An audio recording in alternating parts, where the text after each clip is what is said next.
প্রিয় দর্শক, সাজ্জাদ কাদিরের প্রীতি নিন, শুভেচ্ছা নিন। এই মুহূর্তে আপনাদের সামনে কথা বলতে চাই।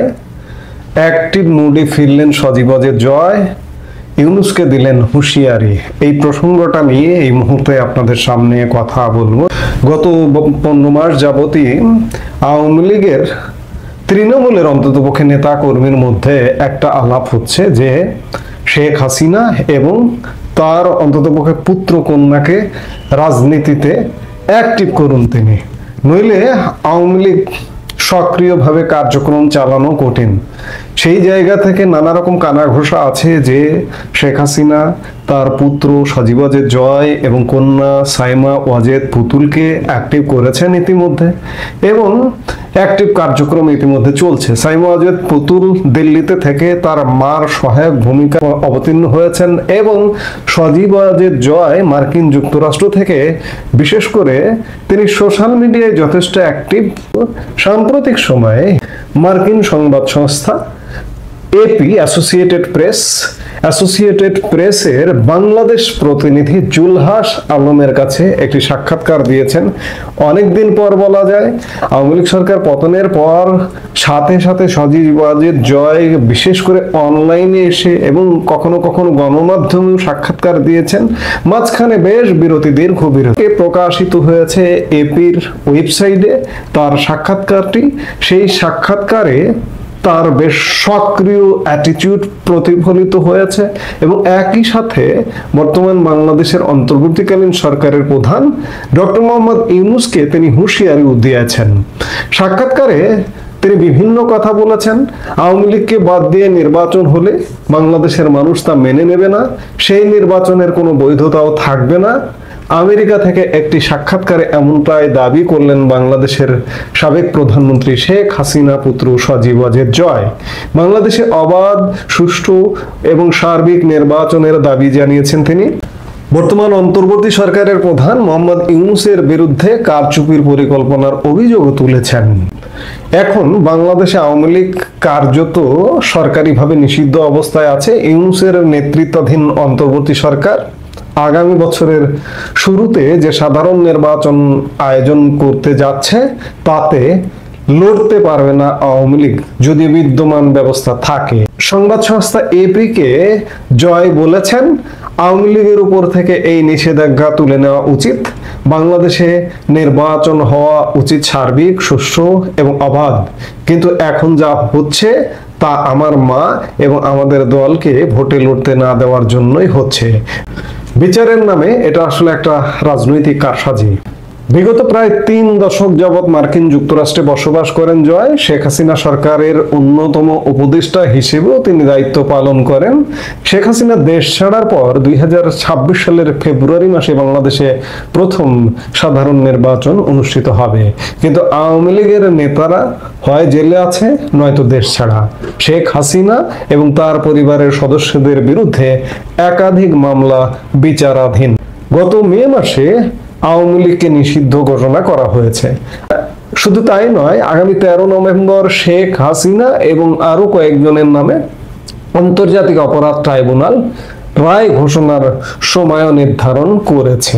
নিশ্চিতভাবে রায় শেখ হাসিনার বিপক্ষে যাবে। আসন্ন নির্বাচনে প্রধান রাজনৈতিক দল হিসেবে লড়বে বিএনপি। এছাড়া শেখ হাসিনা দেশ ছাড়ার পর বাংলাদেশের রাজনীতিতে ফিরেছে দেশের সবচেয়ে বড় ইসলামপন্থী দল জামাত।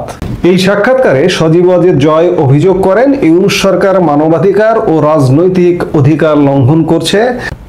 তার দাবি, আওয়ামী লীগের কয়েক লক্ষ সমর্থক 1 বছরেরও বেশি সময় ধরে কারাগারে, জামিন পাচ্ছেন না এবং তাদেরকে হত্যার অভিযোগে অভিযুক্ত করা হয়েছে।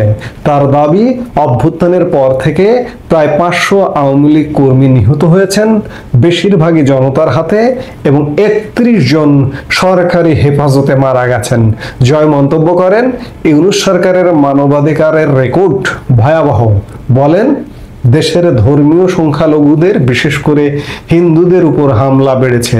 অন্তর্বর্তীকালীন সরকার অবশ্য প্রথম থেকেই সংখ্যালঘুদের হয়রানির অভিযোগ অস্বীকার করে আসছে। যাই হোক, সজীব ওয়াজেদ জয় বেশ গ্যাপ দিয়ে একটি আন্তর্জাতিক গণমাধ্যমকে সাক্ষাৎকার দিয়েছেন এবং তাদের দাবির কথা বলেছেন। এখন আসলে মুদ্রা কথা, আওয়ামী লীগের কাণ্ডারি তাদেরকে হতে হবে। শেখ হাসিনা মাথার উপরে থাকবেন, সজীব ওয়াজেদ জয়, সাইমা ওয়াজেদ পুতুল, তাদেরকেই আওয়ামী লীগের কাণ্ডারি হতে হবে এবং প্রতিনিয়ত কর্মের মধ্যে থাকতে হবে, কর্মসূচির মধ্যে থাকতে হবে। বসে বসে গ্যালারিতে দেখার দিন শেষ, হিসেব কিন্তু ক্লিয়ার। তত্ত্বাবধায়ক সরকার টরকার কিছু হবে না, ভারত কিছু করে দেবে না, ক্যান্টনমেন্ট কিছু করে দেবে না, করে দেবে আপনার সহায়ক শক্তি হিসেবে আসতে পারে। ভারত সহায়ক শক্তি হিসেবে আসবে, ক্যান্টনমেন্ট সহায়ক শক্তি হিসেবে আসবে এবং দেশের জনগণ আপনার সহায়ক শক্তি হিসেবে আসবে, কিন্তু মূল ভূমিকায় আপনাকেই অবতীর্ণ হতে হবে। সেই জায়গা থেকে সজীব ওয়াজেদ জয় যদি অ্যাক্টিভ হয়ে থাকেন, সাইমা ওয়াজেদ পুতুল যদি অ্যাক্টিভ হয়ে থাকেন এবং প্রতিনিয়ত নির্দেশনার মাধ্যমে যদি কর্মসূচি এগিয়ে নিয়ে যায়, তাহলে এটি আওয়ামী লীগের ফেরাকে অনেক ত্বরান্বিত করবে। সজীব ওয়াজেদ জয়ের এই সক্রিয়তা এবং ডক্টর মোহাম্মদ ইউনূসকে তার হুঁশিয়ারি, এটিকে প্রথম পদক্ষেপ হিসেবেই দেখা যেতে পারে। এরপরে নিশ্চয়ই আরো ধারাবাহিকভাবে পদক্ষেপ আসবে, কর্মসূচি আসবে, তেমনটাই হোক। তাহলে অন্ততপক্ষে আওয়ামী লীগ বাঁচবে, বাংলাদেশ বাঁচবে। আজকে বাংলাদেশে যা ঘটছে কোনো বিবেকবান মানুষ এমনটা মেনে নিতে পারেন না, যার দরুন আজকে কিন্তু অন্যান্য রাজনৈতিক দলের বিবেকবান মানুষজন নাড়াচাড়া শুরু করেছেন। গতকালকে সোশ্যাল মিডিয়াতে দেখেছি কিশোরগঞ্জের বিএনপির একজন সাবেক মন্ত্রীর, জিয়াউর রহমানের আমলের এক মন্ত্রীপুত্র ঘোষণা দিয়ে বিএনপি ত্যাগ করে আওয়ামী লীগে যোগ দেওয়ার ঘোষণা দিয়েছেন। আরেকটা ঘটনা দেখলাম, টাঙ্গাইলে এক সোশ্যাল মিডিয়ায় এক উপজেলা বিএনপির অন্যতম সদস্য একজন সোশ্যাল মিডিয়ায় পোস্ট দিয়ে বিএনপি ছেড়েছেন। তিনি আওয়ামী লীগে যদিও যোগ দেননি, কিন্তু বিএনপি ছেড়েছেন। কেন ছাড়ছেন? এটি উপলব্ধি করতে হবে যে বাংলাদেশের বর্তমান ব্যবস্থা একটা বন জঙ্গলে রূপান্তর লাভ করেছে। এই বন জঙ্গল থেকে উদ্ধার করতে হলে আওয়ামী লীগকেই এগিয়ে আসতে হবে, বাংলাদেশকে বাঁচাতে হবে। সজীব ওয়াজেদ জয়ের এই সক্রিয়তাকে আমরা নিঃসন্দেহে সাধুবাদ জানাই। তিনি আরো বেশি সক্রিয় হয়ে উঠুন, সেটাই প্রত্যাশা করি। এই মুহূর্তে এ পর্যন্তই। সবাই ভালো থাকুন, সুস্থ থাকুন।